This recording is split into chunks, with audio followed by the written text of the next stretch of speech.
like to welcome to Christmas Clatter, making his Christmas Clatter debut.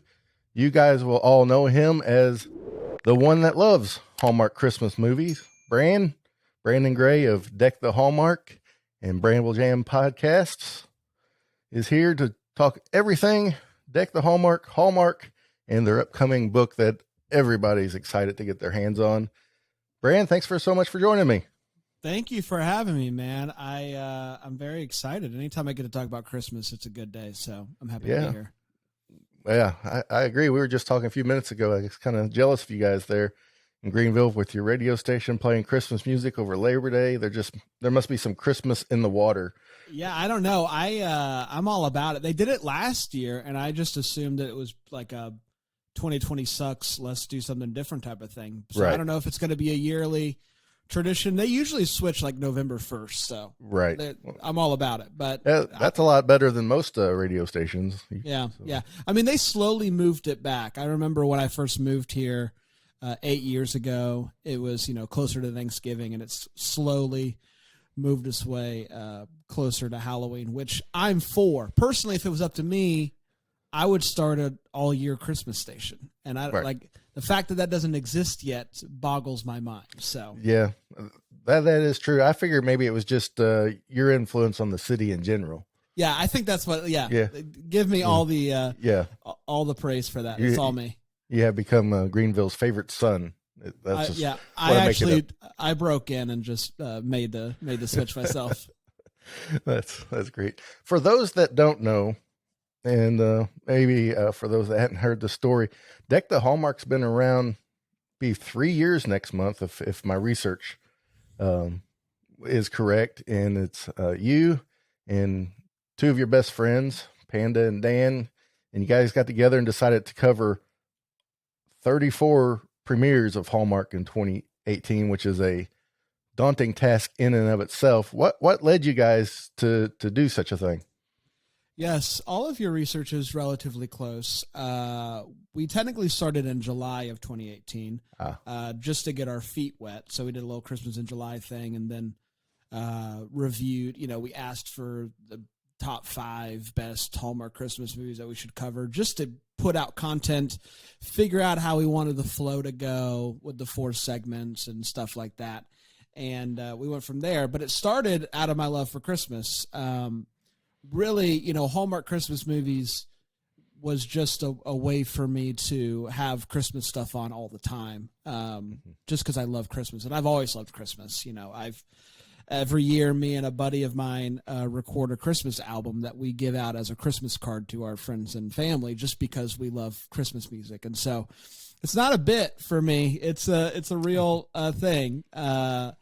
And so I love the movies, and I was trying to find a podcast that kind of spoke to, me as a guy who happens to also like these movies and love Christmas. And there were quite a few podcasts out there that covered the movies, but none that kind of got the tenor that I was looking for from a guy perspective. And also just, I want it to be funny, and I get that these movies are what they are. Like, I don't hold them as sacred art like diehard Hallmark Christmas fans do. Like, I can watch a Hallmark Christmas movie and then watch Manchester by the Sea the next day and have no problem with that.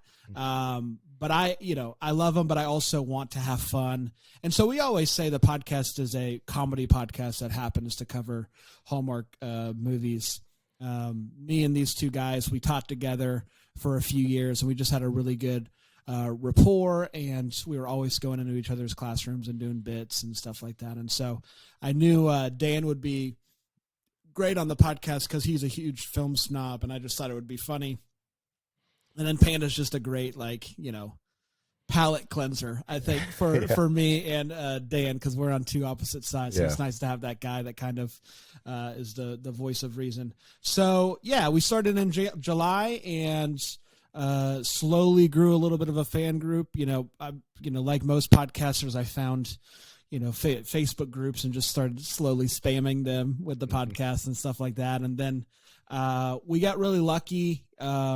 We had quite a few publications write about us, and then Good Morning America found out about us and invited us on. And so a lot of things that you can't plan for and you can't predict that they're going to happen. They just happen, and you're really thankful, and it's lucky, and helped us take off. It gave us a little trampoline to jump off from in our first season, and so we've been going ever since. And yeah, this technically in October will be our fourth holiday season covering the movies, and we're still waiting on the release of the schedule and how many movies there will be, but I imagine it'll be in the 40s.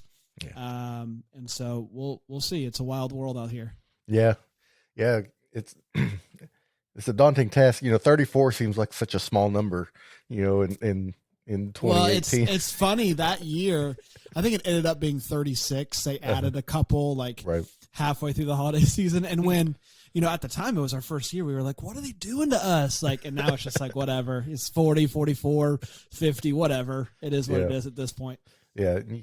I'm sure you got a rhythm and we do. to it behind the scenes to get them in and things. But you're right. I always saw it as I was on board, from within the first few episodes when it popped up in the suggestions, and I always looked at it as more of a comedy podcast than an actual movie review. Right. And the way you guys have it segmented out, it keeps it, clean and tight and easy to get through multiple episodes in a day if you wanted to.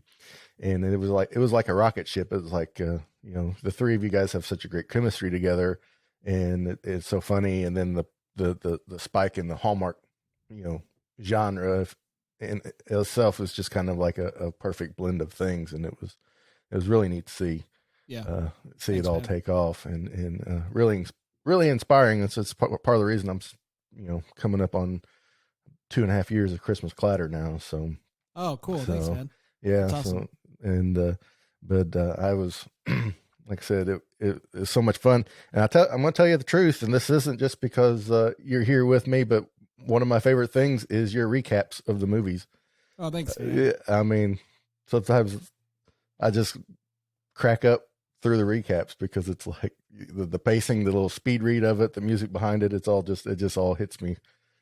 Thanks, man. Yeah. I mean, we knew we wanted to, a lot of the podcasts that were out there that were reviewing the movies and just movies in general, this wasn't exclusive to Hallmark movies, but really these episodes were just, the whole thing was just walking through the movie. Mm-hmm.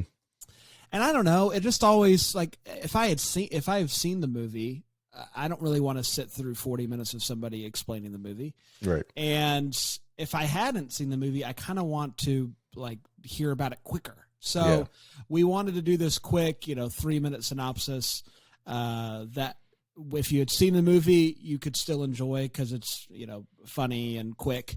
And if you hadn't seen the movie, it gives you everything you need to catch you up to speed so you can still enjoy the episode.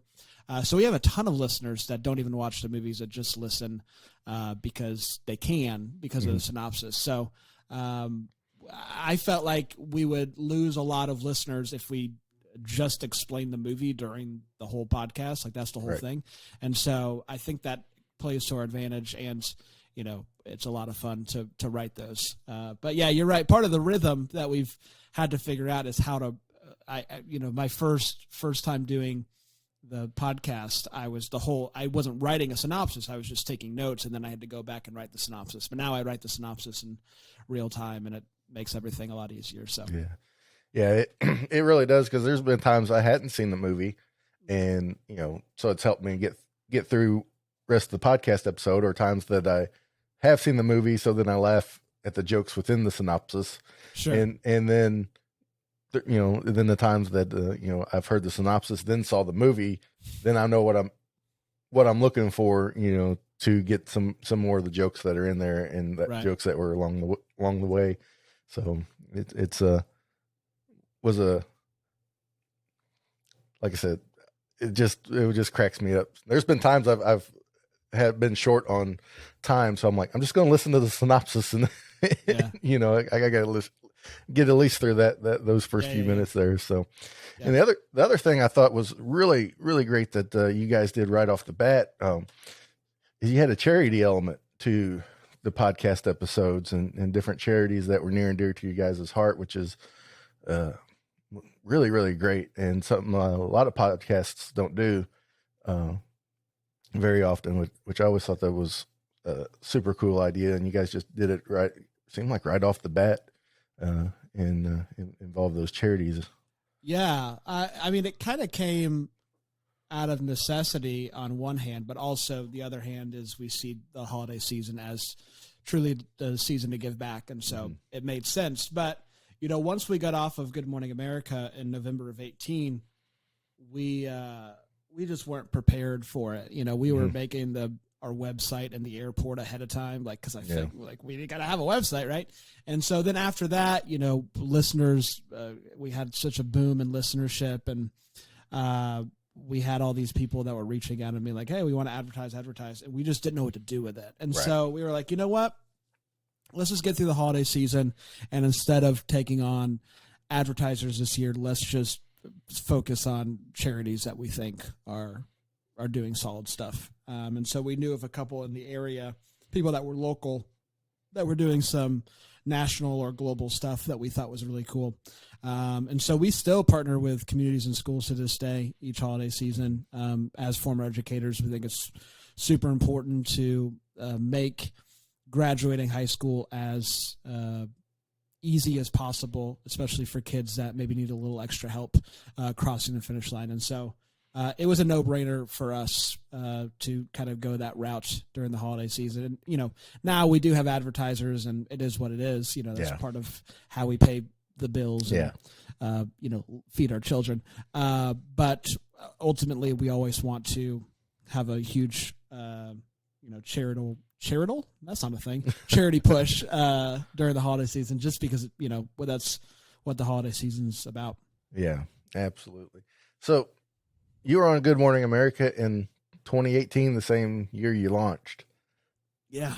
So what was that like? You launched this podcast with a couple of buddies about Hallmark movies, and then you get a phone call, an email from somebody from Good Morning America, and you're like, oh, this must be spam. Or what was that like? Yeah, I mean, it was wild.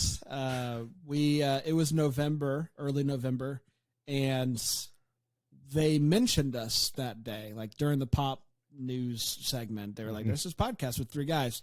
And I guess they found out about it through one of those websites that wrote about us. And we were just like, this is crazy. And people were tagging us and saying this, that, and the other. And apparently in the room, it got a nice little chuckle from the crowd. And so they emailed us and they said, hey, let's hop on a call. And Dan always likes to tell this part of the story where something happened. I don't remember the details, but Panda and I couldn't figure out the conference call. And so Dan's just sitting there on the conference call by himself being like, where are these guys? What are they doing? So anyways, they ended up being like, hey, what's keeping you from flying up here? And we were like, money. And they were like, oh, well, we're paying for everything. And we were like, well, then nothing. And so we got off the call and we drove to the airport 2 hours later. It happened like this. They were like, hey, here's where you're going. Here's where you're staying. And we were on Good Morning America the next morning, and we came home and we went back to our day jobs. And it was just this wild, just 24-hour whirlwind. We were like, I guess this is going to be a thing. I guess this is going to be a thing that we're going to do for a while. And so, yeah, it was crazy, but a lot of fun. I just, remember walking in and going to our little green room and going through the, dress rehearsal and messing up where I was supposed to sit because I was thrown off by the other side of the desk. And so, it was a wild day, but it's, a lot of fun too. Occasionally I'll just go back and watch the video and just be like, man, what a weird thing. Something that shouldn't happen, but it did. And we're super thankful. And, obviously it benefited us in a major way. So yeah, it's been awesome. It sure did. That's not the only reason you guys have had so much success. I mean, the podcast is superb, in its own right. So it just kind of gave you that little bit of springboard, but then you fast forward and you start finding yourself covering more than Hallmark, starting to do Lifetime. And then you guys were able to transition out of your teaching careers into a podcast network. and cover, several different types of things. You have, Deck the Hallmark's kind of, the flagship, but you also have, a film and a movie that Dan does with Alonzo Duralde, and you also have, Yo Gavel Gavel and different things like that. What was the process when you guys get to the point where you're like, we should do more podcasts? Yeah, good question. We got to the end of 2018 and we were planning on like taking a break and not doing something for a while. Even potentially just doing it during the holiday season. And, people were like, no, that's a dumb idea. And we were like, yeah, it probably is a dumb idea from a like losing momentum, point of view. But so we started doing the podcast again, towards the end of January of 2019. And we were expecting nobody to listen anymore. And people kept listening. And we were like, well, I guess we can do this all year. And we were starting to make a little bit of money. And then we had this guy who was a friend of ours kind of reach out. And he was like, hey, I want to help you guys out. What would it take for you guys to do this full time? And we were like, money. And he was like, well, I'm going to give you some money to give you a little bit of a runway. And we were like, okay. And it's, thinking now it was a crazy deal because he didn't take any part of the company, and we still own 100%. And oh wow, he was basically like, hey, pay it back if you can. And so super generous, and it allowed us to quit our jobs, and we wanted to create other podcasts. And for me, I'm a huge podcast guy. Before Deck the Hallmark, I was messing around with podcasts. I had a podcast about aliens and paranormal stuff just because I find it interesting, and a podcast where I interview my favorite bands from when I was a kid, and just like anything that interested me. I like, as a creative person, I want to explore that. And so when I'm suddenly able to spend all day like coming up with ideas and going after the things that I think are interesting, we came up with a handful of ideas that we thought were fun. And we also reached out to some people that we've met over the past year and a half and said, hey, we got this network. Do you want to come on and do a show? And so, Justin Kirkland, who's a writer for Esquire, did a Dolly Parton podcast. And Alonzo, you mentioned Jen Lilly, who's an actor on Hallmark, did a podcast about foster care. And it is a lot of fun to create other podcasts. It's also been a learning opportunity for us. And we've learned a lot about, we went semi-viral. We didn't go big time viral, but just because you have one podcast that is doing well and sustainable doesn't mean you're going to have a bunch of other ones that are. And so, figuring out how to grow podcasts from the ground up when you don't have Good Morning America, and stuff like that. That's just, been fun and challenging and all that stuff. So it's been a really fun few years doing those podcasts and figuring out what works, what doesn't work, and stuff like that. So yeah, that's the story. Well, you said something in there I have to dive into a little bit more. You said you interviewed your favorite bands from when you was a kid.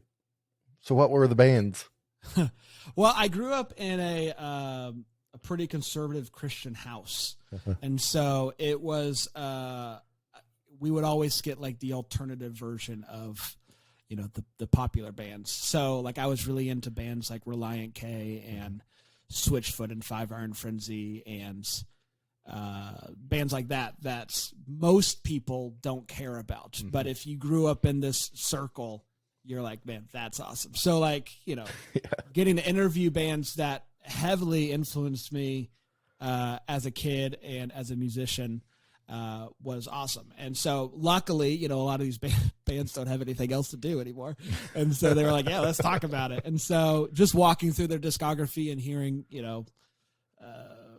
what it was like kind of being this band that was kind of popular in a certain circle, and bands like Reliant K that had one hit and they went on Jay Leno, and it's just interesting to hear those stories. And so I listen to podcasts because I love stories and I love hearing people's perspectives on things, and I love good storytelling. And so that was a fun podcast just to hear stories of people that I don't know, but I feel like I know. And so, yeah, that's it. Yeah. I understand. I'm there with you. I know all them bands you were talking about. I was, raised in church, as a kid. So it was all those bands were that I had a feeling that would be the answer. And I just wanted to make sure. Yeah. Well, you might enjoy the podcast. So. Yeah. Well, I'll definitely be checking it out. Was it February of last year of 2020? A guy I work with, I was talking to him about the podcast and stuff, and he's like, my cousin used to be the drummer for Audio Adrenaline. No kidding. Yeah, and he's like, he doesn't do that anymore. He makes movies and stuff, but he really likes Christmas, and maybe he should come on your podcast. I was like, well, yes, give him the number.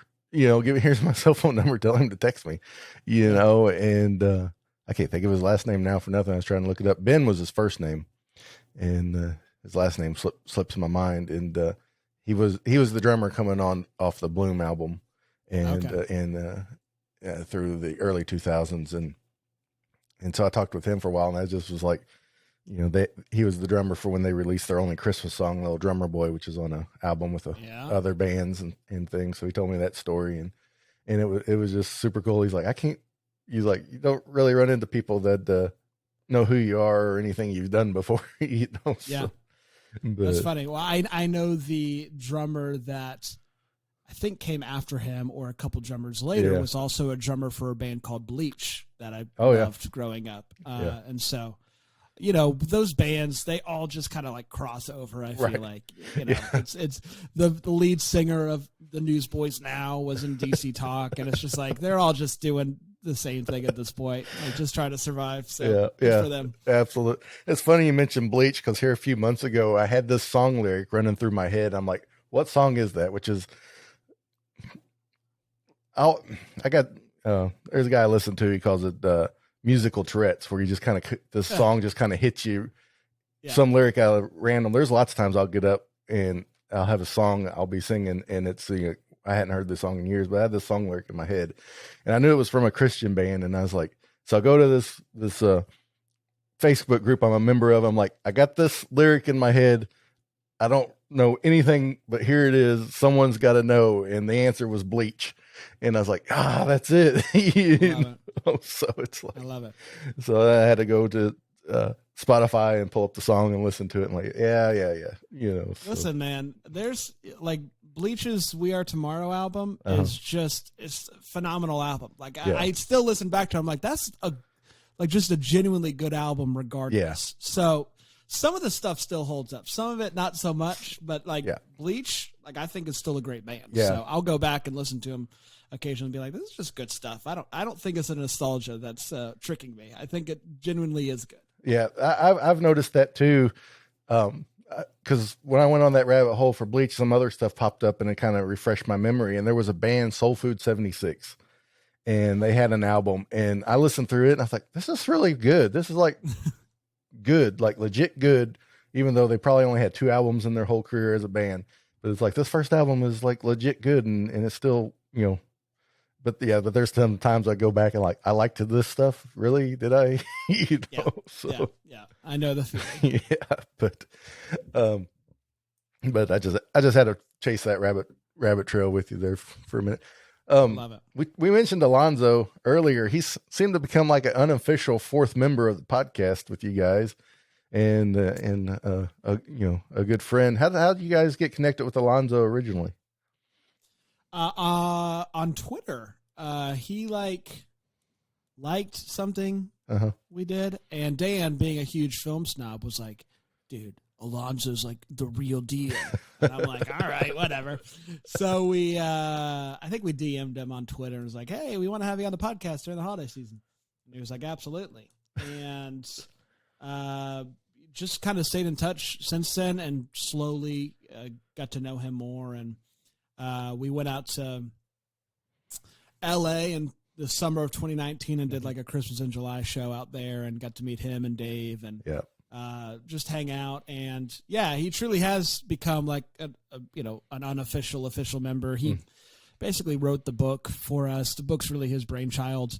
And I'm sure we'll get to that in a little bit, but he's just the best and just a good dude, good friend. And he happens to like the same stuff that I like. So it works out well. Yeah. He's been here on Christmas Clatter a couple times, and I just reached out to him the other day to see if he was interested in coming back on this holiday season, because I know he gets super busy with the holidays with his book. And when you go out on the record as the film critic that also happens to love made-for-TV Christmas movies, you get a lot of requests. You get a lot of requests. I remember telling my wife the same thing when he first agreed to come on. I'm like, he's like a real deal, He's like a real deal Holyfield, and just super nice guy. And I remember you guys were on Linoleum Knife for one episode, which was real cool. I've told Alonzo this several times, but that's like my go-to movie review podcast, because it's just such a treat to listen to those guys. But yeah, you mentioned the book. I'll Be Home for Christmas Movies. It's it's kind of like I don't know if it's going to cover every Hallmark movie ever made, but it's kind of like a guide through Hallmark. He said it was Alonzo's, he was a real workhorse getting this thing out.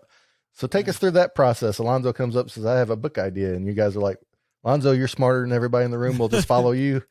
But Well, Alonzo had written a book before. I'll Be Home for Christmas Movies. Is that the name of the book? No, that's the name of our book. Yeah, that's the name of our book. Have yourself a movie Little Christmas. I can't keep the movie puns on track. So yeah, he had already written the book and had it published and all that stuff. Right. So like backing up, and this has been a long process, longer than I would have imagined it would have been. But 2019, we always like to just throw out ideas and just see what sticks. And so I was like, man, it'd be fun if we became a New York Times bestsellers, wouldn't it, boys? And they're like, yeah.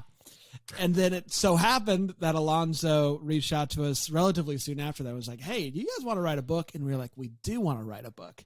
And he had this idea, which is just basically the podcast, but in written form.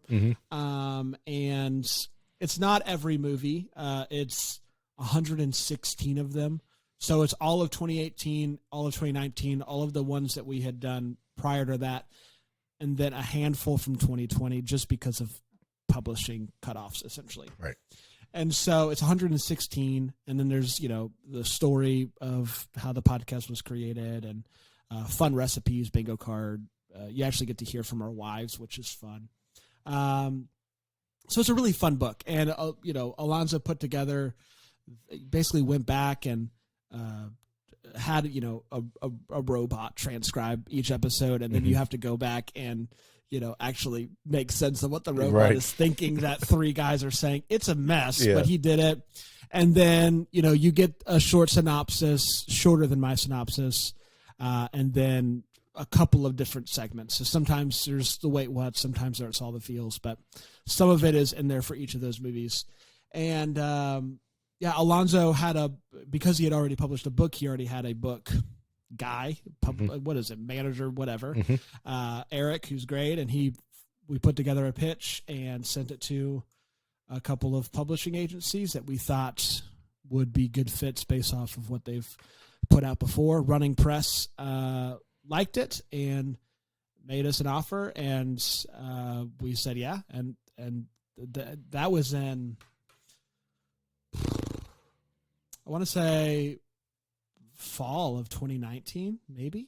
So it's been a long process. And so, and now the process keeps getting longer because the book got pushed because of shipping. So, that's what you get when you try to write a book during a pandemic. But, hopefully, Lord willing, it'll be out October 26th. And, everywhere that you find books, it should be there. And we're really excited about it. I have a copy, and it's beautiful, and it's just a really fun. I think it's a really fun addition to anybody who, loves the movies, hates the movies, grandmas, whatever. Like, I think it's just a really fun addition to have. But also if you're planning, a Christmas party and you want to watch one of these movies, it's a good guide to help you pick one, and has, recipes that you can make to go along with the movies and stuff like that. So it's really fun. Alonzo did an amazing job on, transcribing and making sense of our nonsense. So we're really excited for it to finally come out finally. Yeah. Well, that delay, everybody's hitting that. I've talked to a few different people with books and different things coming out for Christmas that are going to be a part of Christmas Clatter, and it's hit everybody equally. So, but it was crazy. Like, fall of 2019, they were like, "Hey, we want to do this book. Our 2020 holiday slate's already, planned." And I was like, "What? That's crazy! Like, you're already a year in advance. Like, I don't even know what's going on next week." Right. So it's just crazy to think how real big publishing companies are insanely organized and have things planned out for the next year and a half. So that's why it's taken 2 years to actually get a book out. But we're really excited for it to finally happen, because up to this point, until I actually had the book in my hands, I was not convinced it was actually a thing. Mm-hmm. There was a part of me that was like, this is all a scam. I know there's some money in the bank account from this company, but I'm not totally convinced it's a real thing. So now that I have the book, I can say the book is real and you should buy it. Yes. And the links to the book will be in the description and show notes.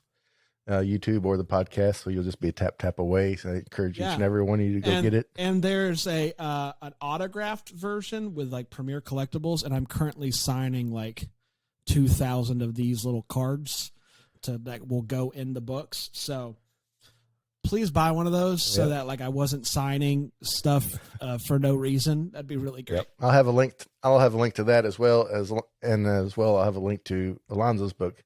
Have yourself a movie, little Christmas there. I'm sure they'll go hand in hand together. They're still publishing that thing. Can you believe it? Well, I promote it each chance I get, because when I first heard about Alonzo's book, I went right away to get it, and I tell everybody, I was like, you can't really consider yourself a Christmas movie fan unless you have this book.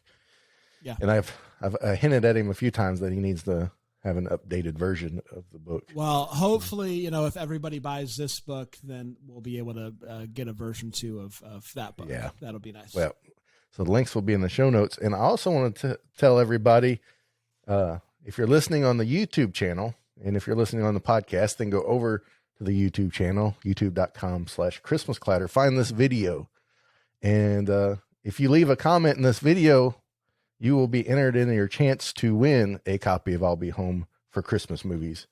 And I will select the winner at random, just based on who left comments in the video. So, you know what? I'll send you one of these little autograph card things, and you can send that with it. I will. Do one of those. Well, that'd be great. And we'll do that. And so if your money might be a little bit tight, but you want a book, just leave a comment and you have a chance to win it. So love it. Yeah.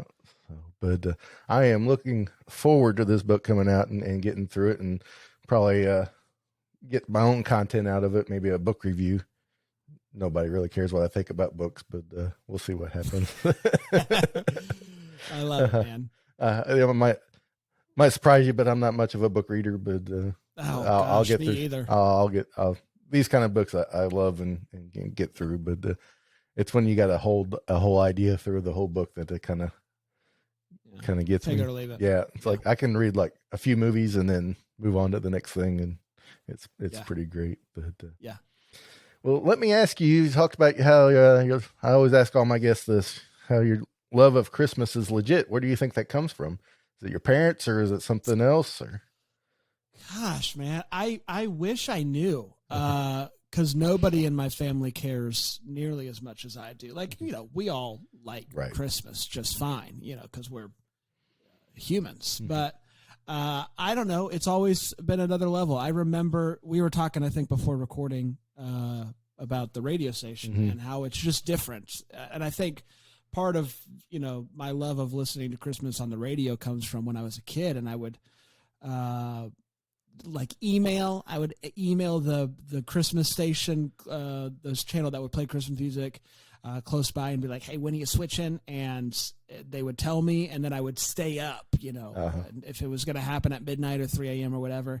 And I would record it on a little tape cassette, like the switch over from, the 80s music to the Christmas music. And I would, play that back throughout the year, like as a, hey, it's happening. So there's something that's always been a part of me that's just truly loved Christmas. And, as an adult, you would think it would go away, but it didn't. And just listening to Christmas music all year. And, I worked the Christmas into my vows with my wife. We got married at Christmas time. Oh, nice. My firstborn was born around Christmas time. And so all of my favorite things happen around Christmas. And so also I love Christmas. So it makes that time of the year really, really special.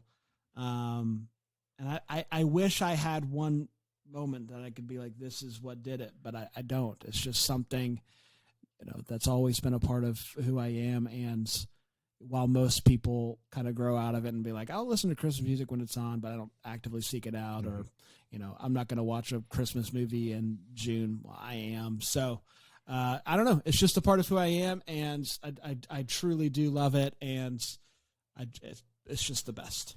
Yeah, I understand that. I was always a big Christmas fan, and I don't really. I mean, my mom. I get it from my mom because she's a Christmas nut as well. And I remember when I first moved out of the house, it's like I didn't live very far from mom and dad, but it was Christmas time, and I had my tree up and some decorations and things, but it just didn't feel like Christmas. And it was like I went over to visit mom and dad, and she's decorated, and the music's on, and she's baking cookies, and basically like a Hallmark movie I walked into. And then I remember going home to my house, and it was decorated, but it wasn't the same. And it was like, you know what? I got to make Christmas happen. It just doesn't happen. They're in there, and they're making it happen, and they're putting the effort into it. So I put in some music and turned it up, a little bit, and started doing Christmas things.